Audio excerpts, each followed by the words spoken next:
I am continuing in my reading. What I'm doing in this series is to read through the entire standard works of the Church of Jesus Christ of Latter-day Saints. This consists of the Bible, the Book of Mormon, the Doctrine and Covenants, and the Pearl of Great Price. I am continuing reading in a chronological order, according to event, not according to publication or volume, so I'm skipping around a bit as I move along. We are continuing in Revelation.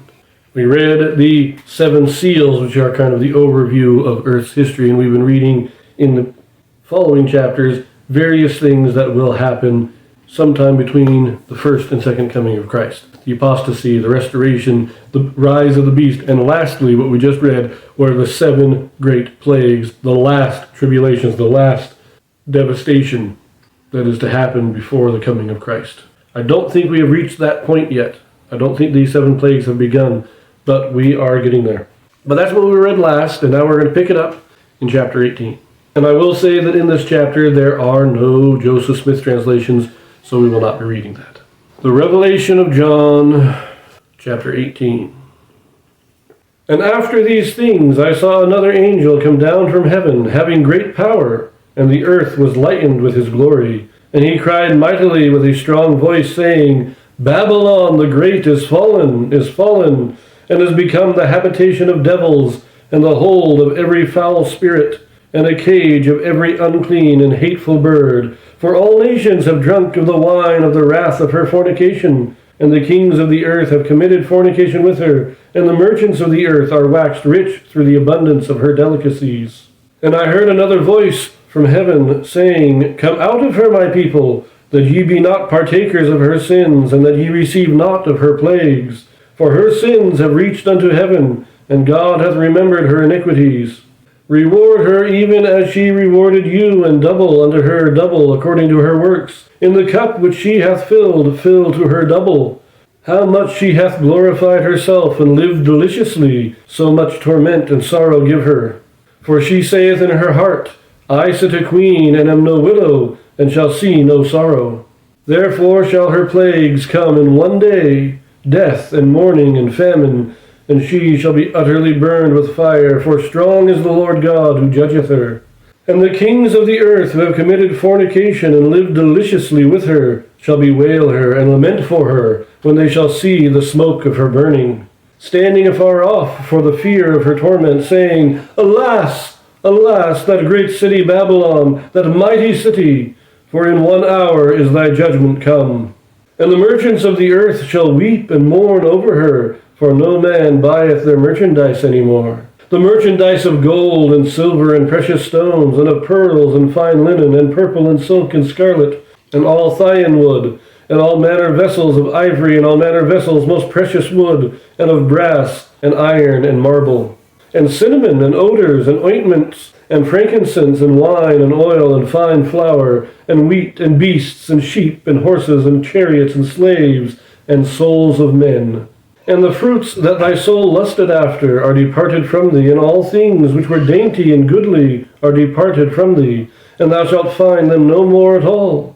The merchants of these things which were made rich by her shall stand afar off for the fear of her torment, weeping and wailing, and saying, Alas, alas, that great city that was clothed in fine linen and purple and scarlet, and decked with gold and precious stones and pearls. For in 1 hour so great riches is come to naught, and every shipmaster and all the company in ships and sailors and as many as trade by sea stood afar off, and cried when they saw the smoke of her burning, saying, What city is like unto this great city? And they cast dust on their heads and cried, weeping and wailing, saying, Alas, alas, that great city wherein were made rich all that had ships in the sea by reason of her costliness. For in 1 hour is she made desolate.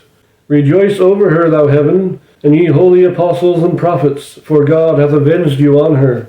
And a mighty angel took up a stone like a great millstone, and cast it into the sea, saying, Thus with violence shall that great city Babylon be thrown down, and shall be found no more at all.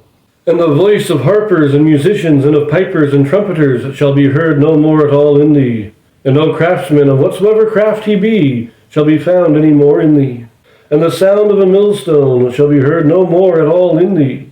And the light of a candle shall shine no more at all in thee, and the voice of the bridegroom and of the bride shall be heard no more at all in thee.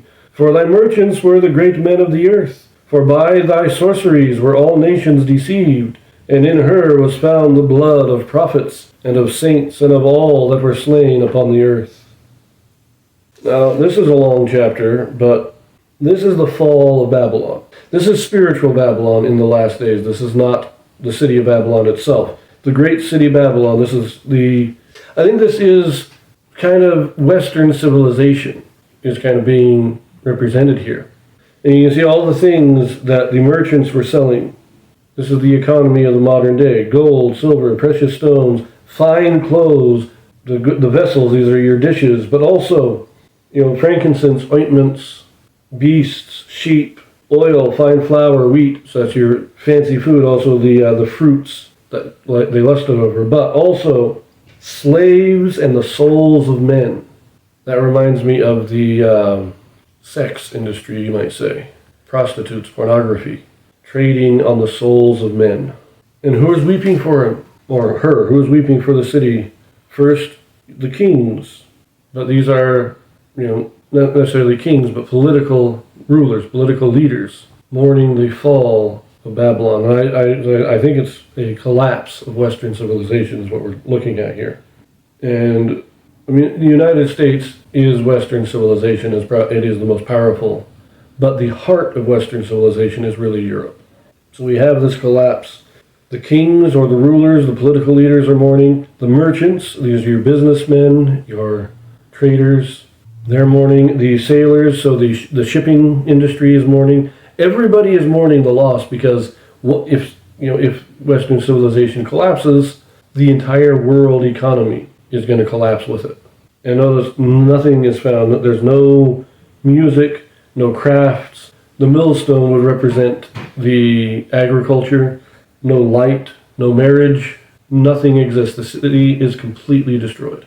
But whether this is spiritual Babylon, whether this really is Western civilization or just a general collapse of society, I don't know.